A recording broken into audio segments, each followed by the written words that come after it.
So I met someone, and before you turn this off and get absolutely put off by the fact that I am about to go into a video about meeting someone and falling for them and all of that, I need to explain that that is not the purpose of the video.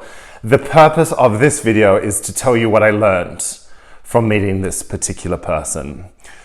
So I will provide you a bit of context, and then I want to finish off by delving a bit more into what I learned from this particular experience, about dating, but also about dating apps, and a little trick that I have taken on board that should maybe help you when it comes to dating. So I was in Sydney over Christmas and New Year. I go back every year to see my family, and it's wonderful. It's really fun time. It's a little bit crazy.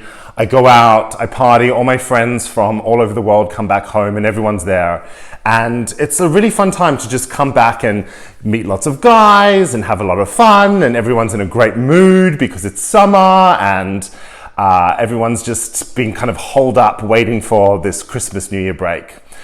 So this year I went back and I landed on a Friday, had a few days with my family, and then on Sunday I went out with a friend of mine, a really good friend, his boyfriend, and some of his boyfriend's friends. And I met this guy, this lovely guy. I think sometimes I might give off a really bad first impression, or at least he told me that he didn't think that I was interested, and I think maybe that's something that I definitely need to work on, but that's a whole nother video altogether.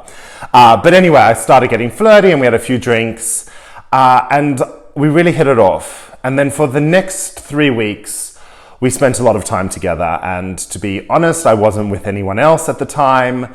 I was just very much focused on him, which brings me to the point of this video: focus. What happened during this period when we were together, and I use that term loosely because I'm aware it was only 3 weeks, it was over summer, I'm not reading too much into the situation, but we really had a great time, and what made it quite special was that we were quite focused on one another. He even told me that when he dates and when he approaches a new relationship or a new interaction, he really gives it all his attention. And I thought that was really interesting because in this day and age, there are so many distractions. There are what feels like an abundance of guys around. So it's very hard to give focus to one person. And I could feel that. I could feel that focus. And in return, I gave him my focus. So when he messaged me, I always messaged back. When we made plans, we both kept to them without changing. It felt very easy, and it felt very much like there was no one around to distract me, although it was summer in Sydney and there are countless gorgeous men running around shirtless. There are so many parties, but this interaction inspired me to really give it a good go. And it was an important lesson because up until then, I feel I've been quite jaded when it came to dating, particularly in London and particularly with apps. In this world we live in where everything is so hyper-connected, you feel as if there is an abundance of guys, and that if you connect with someone on an app and you swipe and you match, there's still an infinity number of guys that you might be able to match with too. So you start building up all these matches. You might talk to some guys, you might talk to 4 guys at the same time, and it's very hard to ever cut through into a real world meeting or cut through into a real relationship because of the constant distraction. So I found this a lot with apps, that you might be talking to a guy, the flow's going well, but then your day gets away with you, or you match with someone else and the conversation moves towards that. But this experience that I had in Sydney taught me that putting your focus and your attention and committing to something that's right in front of you can render incredible results. It also got me thinking to my parents and how they used to date, or gay men and how they used to date back in the day. You were part of a small community. You met people through friends, you met people through social clubs, through school. If you were a gay man as well, there were probably very few times and places that you could meet other gay men.